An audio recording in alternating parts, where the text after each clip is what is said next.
Xi Jinping n'a aucune considération pour Donald Trump. Imaginez deux hommes assis face à face, Donald Trump d'un côté, Xi Jinping de l'autre.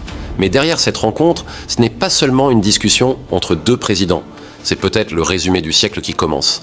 Car aujourd'hui, la Chine ne parle plus aux États-Unis comme un maître du monde. Elle leur parle comme à une puissance qui doit désormais accepter qu'elle n'est plus seule au sommet. Quand Xi Jinping évoque les turbulences internationales, il ne fait pas seulement une remarque diplomatique. Il envoie un message clair. Le monde est en train de changer et Washington doit choisir entre deux chemins. Le premier chemin, c'est celui de la coopération. Les États-Unis acceptent que la Chine soit devenue une puissance centrale, avec ses intérêts, ses ambitions et son influence. Ils comprennent que le 21e siècle ne peut plus être dirigé par un seul pays. Le deuxième chemin, c'est celui de la confrontation. Et là, le risque devient immense. C'est ce que certains appellent le piège de Thucydide. Lorsqu'une puissance montante commence à dépasser une puissance dominante, la tension devient presque inévitable. L'ancienne puissance refuse de céder sa place. La nouvelle refuse de rester à genoux et l'histoire bascule souvent vers le conflit. Mais la Chine ne veut pas présenter les choses comme une menace directe. Elle le fait à sa manière, calmement, froidement, avec des mots diplomatiques.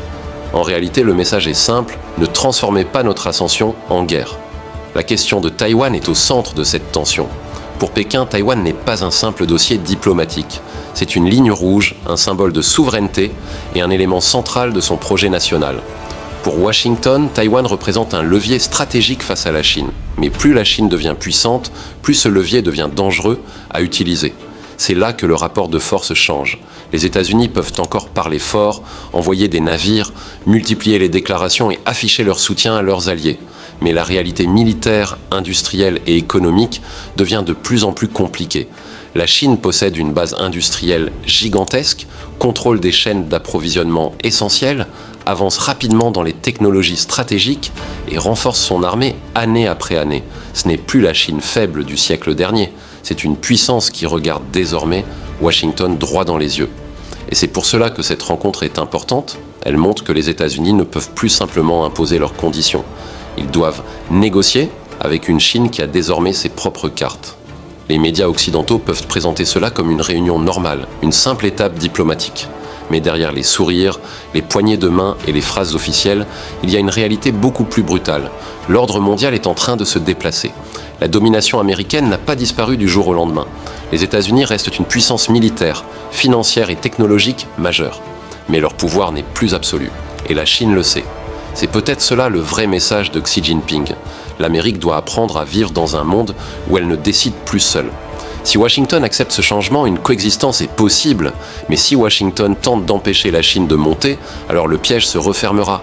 Et cette fois, les conséquences ne concerneront pas seulement les États-Unis et la Chine. Elles toucheront le monde entier, car derrière Taïwan, derrière la technologie, derrière les mers, derrière les alliances militaires, il y a une question fondamentale.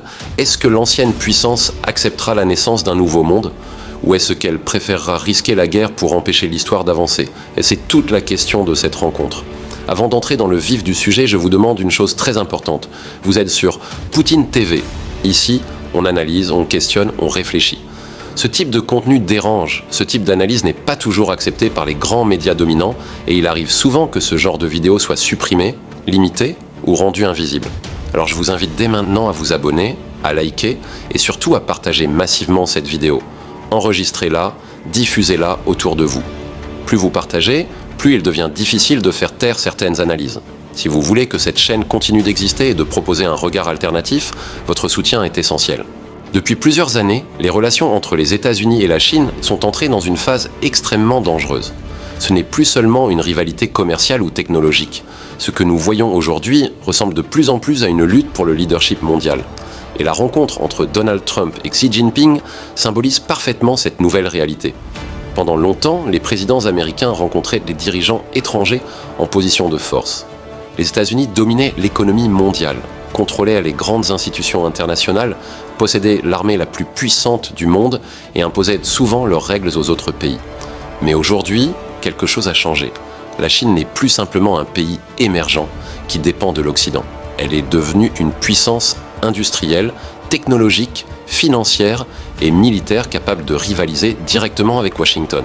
Et c'est précisément ce qui inquiète les États-Unis. Quand Xi Jinping parle du piège de Thucydide, il ne choisit pas ses mots au hasard. Ce concept, rendu célèbre par le chercheur Graham Allison, explique qu'à travers l'histoire, lorsqu'une puissance montante menace de remplacer une puissance dominante, le risque de guerre devient extrêmement élevé. Sur 16 cas étudiés dans l'histoire, 12 se sont terminés par un conflit. Autrement dit, Xi Jinping envoie un message très clair à Washington. L'histoire montre que les transitions de pouvoir mondial sont souvent violentes, mais il affirme qu'il est encore possible d'éviter ce scénario. Cependant, pour éviter ce piège, la Chine demande une chose fondamentale, que les États-Unis acceptent la montée en puissance chinoise. Et c'est là que le problème devient énorme, parce que pour Washington, accepter cette montée en puissance revient presque à accepter la fin d'un monde dominé exclusivement par l'Amérique. Depuis la fin de la guerre froide, les États-Unis étaient la seule superpuissance mondiale. Le dollar dominait le commerce international, les entreprises américaines contrôlaient les technologies majeures et l'armée américaine était présente partout dans le monde. Mais la Chine a utilisé ces 30 dernières années pour construire autre chose. Pendant que les États-Unis dépensaient des milliers de milliards dans les guerres au Moyen-Orient, Pékin investissait massivement dans l'industrie, les infrastructures, l'éducation, les semi-conducteurs, l'intelligence artificielle et les terres rares. Aujourd'hui, cette stratégie commence à produire des résultats impressionnants. La Chine contrôle une grande partie des chaînes d'approvisionnement mondiales.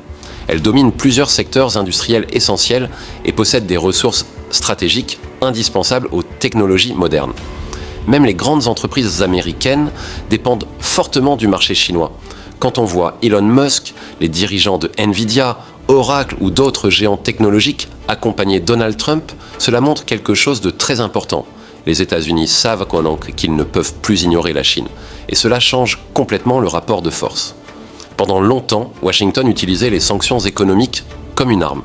Mais face à la Chine, cette stratégie devient beaucoup plus compliquée. Pourquoi ? Parce que la Chine n'est pas un petit pays isolé. C'est la deuxième économie mondiale, le principal partenaire commercial de dizaines de pays et une puissance technologique qui progresse rapidement. Même dans le domaine militaire, Pékin avance à grande vitesse. La question de Taïwan est devenue le point le plus dangereux de cette rivalité. Pour la Chine, Taïwan fait partie intégrante de son territoire et représente une ligne rouge absolue. Pour les États-Unis, Taïwan est un allié stratégique essentiel dans la région Indo-Pacifique. Mais plus la Chine devient forte, plus la possibilité d'une intervention américaine devient risquée. Xi Jinping semble dire aux États-Unis « Nous sommes en train de devenir une puissance mondiale dominante dans certains domaines. Vous devez accepter cette réalité avant qu'il ne soit trop tard. » Et ce message est aussi lié à la technologie. Aujourd'hui, la bataille entre Washington et Pékin ne concerne pas seulement les armées. Elle concerne les puces électroniques, l'intelligence artificielle, les réseaux numériques, les batteries, les satellites, les terres rares et le contrôle des infrastructures du futur. Les États-Unis veulent ralentir la Chine, notamment en limitant son accès aux technologies avancées. Mais Pékin accélère son développement pour devenir autonome. Et beaucoup d'analystes pensent qu'à long terme, la Chine pourrait réduire fortement sa dépendance aux technologies occidentales. C'est pour cela que cette période est historique. Nous sommes peut-être en train d'assister à la fin du monde unipolaire, dominé par Washington, et à la naissance d'un monde multipolaire où plusieurs grandes puissances vont coexister. Les États-Unis, la Chine, la Russie et d'autres acteurs régionaux. Mais cette transition est dangereuse. L'histoire montre que les grandes puissances acceptent rarement de perdre leur domination sans résistance. Et les puissances montantes refusent rarement de rester limitées éternellement. Le véritable danger du piège de Thucydide est là. La peur, la méfiance et les erreurs de calcul peuvent pousser les deux camps vers une confrontation qu'aucun ne souhaite réellement.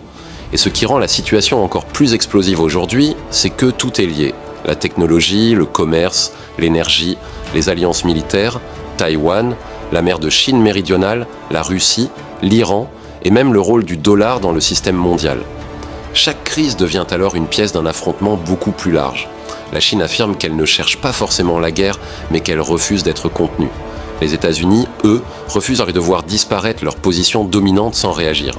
Et entre les deux, le monde entier observe avec inquiétude. Parce qu'au fond, la grande question n'est plus seulement de savoir si la Chine dépasse économiquement les États-Unis. La vraie question est de savoir si les deux puissances peuvent partager le 20 et 1e siècle sans tomber dans le conflit que l'histoire semble annoncer depuis des siècles. Si vous êtes arrivé jusqu'ici, cela signifie que vous cherchez à comprendre au-delà des titres et des déclarations officielles. Vous êtes sur Poutine TV, un espace d'analyse où l'on examine les stratégies, les contradictions et les enjeux profonds. Encore une fois, abonnez-vous, likez cette vidéo, partagez-la massivement, sauvegardez-la. Ce type de contenu peut disparaître rapidement parce qu'il ne correspond pas toujours à la narration dominante. Plus vous interagissez, plus l'algorithme aura du mal à l'ignorer. Restez vigilant, restez analytique et surtout ne vous arrêtez jamais à la première version d'un événement. La réflexion critique est votre meilleure arme.